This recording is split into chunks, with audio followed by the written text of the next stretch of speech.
6월 15일 수요일입니다. 오늘은 다니엘서 8장 1절부터 마지막 27절까지 말씀. 제사를 폐하고 성소를 허무는 자 누구인가? 라는 제목입니다. 제사를 폐하고 성소를 허무는 자 누구인가? 다니엘서는 마지막 중간기, 마지막 선지자 말라기로부터 그리고 메시아가 등장하는 때까지 이 중간기 400여 년의 그 역사를 마지막 때를 설명하는 메타포로 기록해 놓은 성경이라 이렇게 말씀을 드렸죠. 그것을 이해하는 것이 대단히 중요하다 이렇게 말씀을 드렸어요. 오늘 우리가 읽은 이 8장은 7장에 이어가지고 또 다른 환상을 보는 거예요. 환상을 보는 장소가 어디입니까? 그가 엘람 지방 수산성에 있었는데 환상을 보는 곳은 을레강변이라 이렇게 말하고 있어요. 그러니까 꿈을 꾼 게 아니라는 거예요. 실제로 어떤 환상을 봤다. 지금 그것을 표현해 주고 있습니다. 그 첫 번째 7장에서 본 그 환상을 본 이후에 3년이 지났어요. 7장에서는 그 17절 말씀대로 네 짐승을 보았는데 그 네 짐승이 어디라고 했습니까? 어디 나라를 의미한다고 했습니까? 바벨론과 메데, 헬라, 메데, 파사, 그리고 헬라 이렇게 네 나라라고 그랬죠. 오늘 본문 이 8장은 그 어저께 보았던 7장에서 보았던 그 환상 가운데 한 장면을 다른 카메라로 특별히 클로즈업 해가지고 이렇게 보고 있는 장면이에요. 전혀 다른 걸 보는 게 아니라 어저께 보았던 7장에서 보았던 그 환상의 그 네 나라 끝에 있는 그 헬라의 어떤 한 부분을 클로즈업 했어요. 그래서 다른 카메라로 클로즈업해서 각도를 달리해서 지금 보여주고 있다는 것이죠. 그것을 이해하는 게 또 중요한 포인트입니다. 7장에서 그 네 짐승 중에 그 네 번째 짐승 10뿔을 뚫고 나와가지고 세 뿔을 빼내고 그리고 그 뿔이 성도들과 싸우고 또 지극히 높으신 이와 또 말싸움을 하고 때와 법을 붙이고 성도들을 한때, 두때, 반때 동안 괴롭히는 고뿔을 카메라를 다른 카메라로 이렇게 클로즈업 해가지고 보여주고 있는 거예요. 왜 이렇게 그 환상을 이렇게 다른 카메라로 특별히 클로즈업 해가지고 자세하게 이렇게 설명을 해주고 있는 것일까요? 요게 본문을 이해하고 다니엘서 환상을 이해하는 아주 중요한 열쇠입니다. 이게 이 다니엘서의 아주 중요한 특징 가운데 하나가 있는데 그게 바로 다니엘서는 두 가지 언어로 기록이 되어 있다는 거예요. 두 가지 언어. 1장부터 2장 3절까지는 히브리어로 기록되어 있어요. 유대 백성들이 들을 수 있게 히브리어로. 그리고 2장 4절부터 7장, 어저께 읽은 이 7장까지는 아람어로 기록이 되어 있어요. 아람어. 이 아람어는 그 당시 중동에 있던 이 모든 백성들이 다 알아들을 수 있는 언어입니다. 그리고 바벨론이나 혹은 그 뒤로 이어지는 그 모든 나라들이 다 이해할 수 있는 언어. 예수님 시대까지도 이 아람어가 통용이 되고 있었어요. 그래서 예수님 시대에는 이 이스라엘 백성들이 히브리어보다 오히려 이 아람어를 더 많이 쓸 정도로 그렇게 이 아람어가 보편적인 언어였습니다. 물론 이제 나중에 헬라어도 보편적인 언어가 됩니다만은 이 팔레스타인 인근에서는 메소포타미아랑 팔레스타인 인근에서는 이 아람어가 굉장히 보편적인 영어 같은 그런 언어였다는 것이죠. 그러니까 2장 4절부터 7장까지는 아람어로 기록되어 있고 다시 8장부터 마지막 장은 히브리어로 기록이 되어 있어요. 이렇게 다른 언어로 두 가지를 기록해낸 이유가 무엇일까요? 그것은 메시지를 전하는 대상이 달랐기 때문에 그래요. 메시지를 전할 대상이. 그러니까 1장은 1장 1절부터 2장 3절까지는 유대 백성들에게 특별히 집중해서 전하고 싶었던 거예요. 이 다니엘과 세 친구들이 왕의 음식을 먹지 않고도 아주 거뜬하게 그 이방 땅에서 살아냈고, 그리고 왕의 선택을 받았다는 그 내용이죠. 그거를 포로로 잡혀온 그 유대인들에게 알려주고 싶었던 거예요. 그리고 2장 4절부터는 7장까지는 무슨 내용입니까? 2장, 3장, 4장, 5장, 6장 지나오면서 그 느부갓네살 왕이 신상을 보는 그런 환상을 해석하는 장면과 풀무불에 던져지는 또 장면, 또 사자골에 던져지는 이런 장면들, 그리고 바벨론이 멸망하는 이런 이야기, 그 다음에 7장에 그 네 짐승의 환상, 바벨론 이후에 등장할 그 네 나라에 대한 모습이죠. 이런 것들을 아람어로 기록했단 말이에요. 이것은 모두에게 알리고 싶었던 내용이에요. 모두에게. 그래서 특별히 느부갓네살 왕도 직접 조서를 꾸며가지고 하나님이 어떤 분이시다 하고 다 자기가 통치하는 나라 모든 백성들에게 알게 만들잖아요. 그리고 다리오 왕도 사자굴에서 다니엘을 꺼낸 다음에 하나님이 어떤 분이라는 것을 조서를 꾸며가지고 그 메데파사가 통치하고 있는 그 모든 나라 백성들에게 알게 만들잖아요.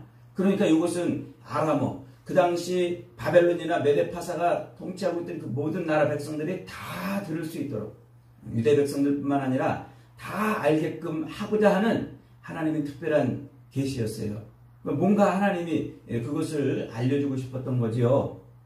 그리고 다시 8장부터는 이제 히브리어로 유대 백성들에게 임하는 특별한 계시를 지금 주고 있는 겁니다. 그래서 이렇게 나눠서 언어가 지금 기록이 되어 있는데, 그렇다면 이 8장부터 특별히 무슨 내용을 말해주고 싶었던 것일까요? 그것은 어떤 한 특정한 사건, 특정한 역사의 특정한 사건을 보여주고 있어요. 그러니까 지금 이 환상을 보면서 천사가 다니엘에게 계속 반복해서 말하고 있는 것이 뭐냐면, 이 환상은 끝에 정한 때의 어떤 그 마지막 때의 일이라, 마지막 때의 일이라고 강조를 하고 있잖아요.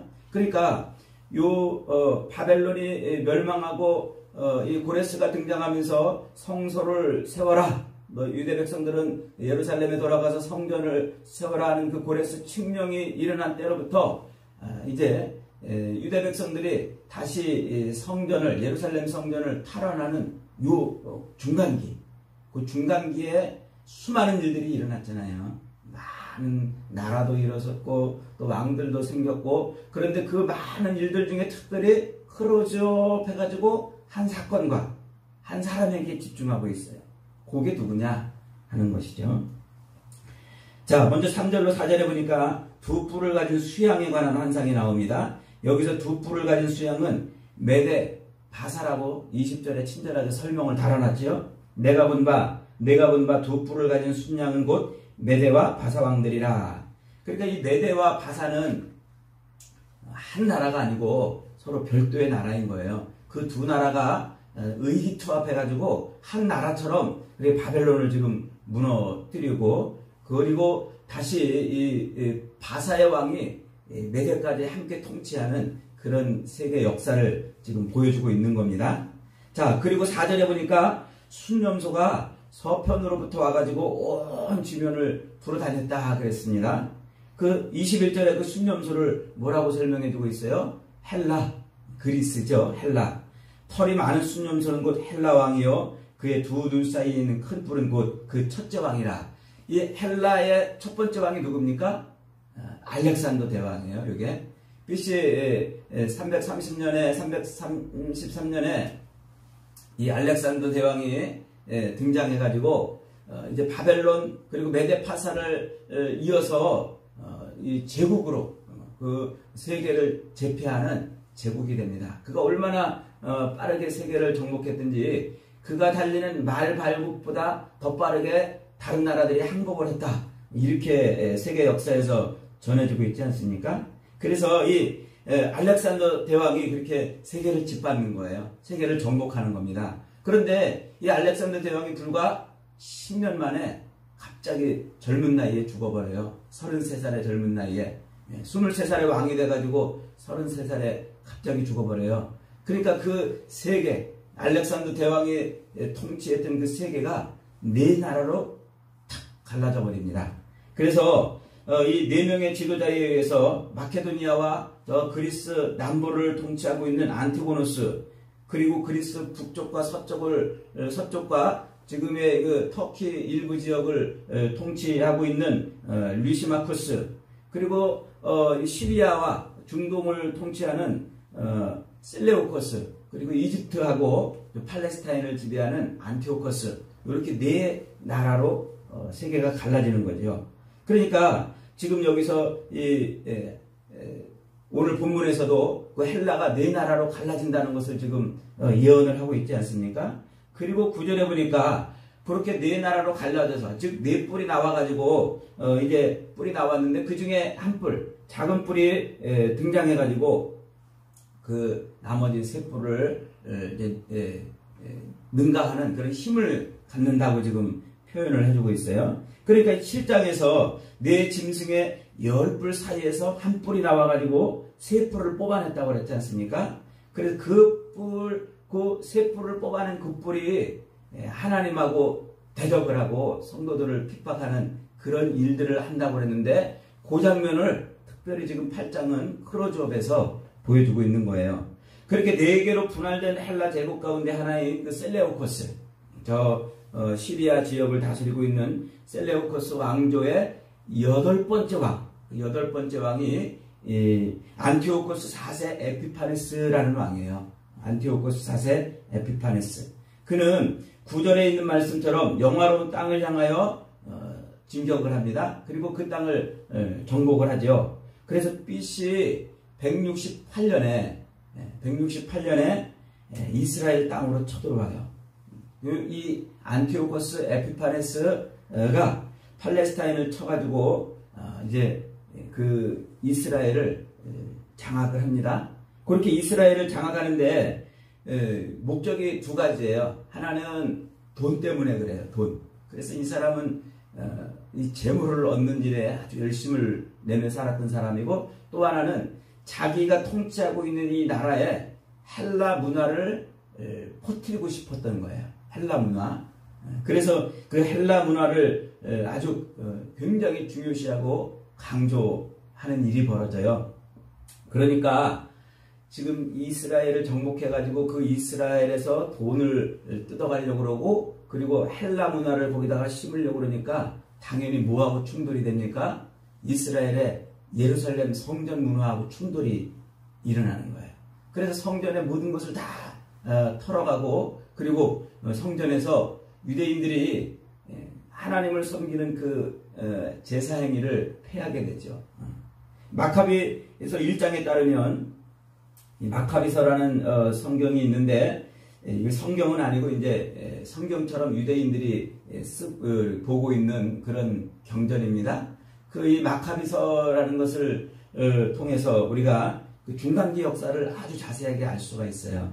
이 마카비서 1장에 따르면 안티오코스 4세의 아들 아폴로니우스, 4세의 장군이었던 이 아폴로니우스라는 장군이 2만 명의 군대를 이끌고 가가지고 예루살렘을 정복을 해버려요. 그리고 그 성소 안에 있던 이 성소의 그 모든 것을 다 회파해버리고 그 성소 안에다가 제우스 신상을 설치해요. 헬라의 최고의 왕이죠. 최고의 신이죠. 이 제우스 신상을 설치합니다. 그리고 성전 제사를 폐하고 안식일을 못 지키게 하고 유대인의 절기 지키는 것을 못하게 하고, 그리고 유대인들에게 할례도 못하게 하고 제사도 못하게 하고 이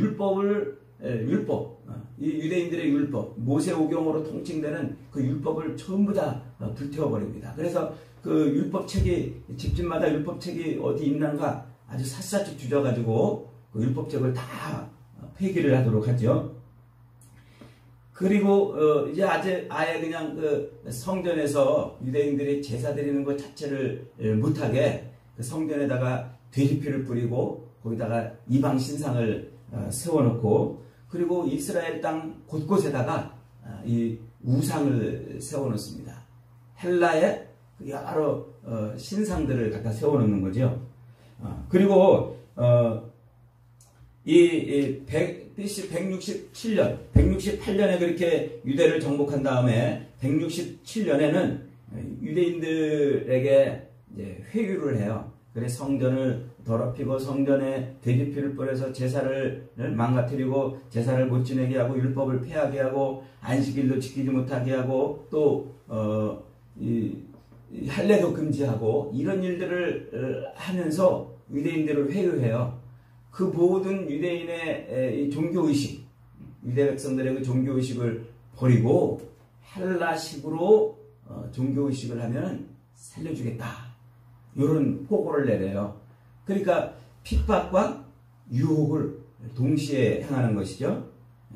그렇게 이 안티오코스 4세 에피파네스가 이런 일들을 얼만큼 하냐면 3년 반 동안 그런 일을 해요. 3년 반 동안.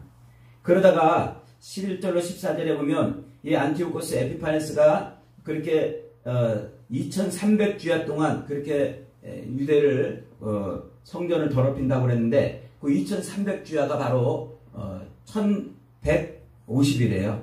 그러니까 2300주야 아침과 밤을 합해가지고 2300이니까 하루로 치면은 1150일이 되는 거죠. 요게 3년하고 약 55일, 3년 반 기간이 되는 거예요. 3년 반.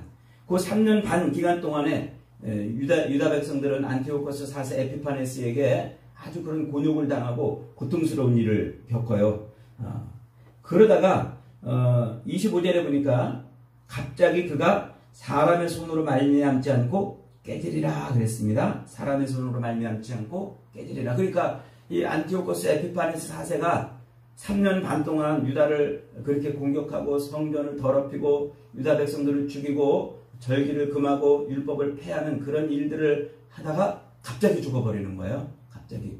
요때이고 3년 반 동안에 그 에피파네스의 손에서 유다 백성들을 구원하고자 전쟁을 치르는 그런 무리가 있는데 누가 이제 그런 전쟁을 치르냐면 이 마카비 가문이 마카비라는 사람이 등장해가지고 게릴라전을 벌이고 있던 요때입니다.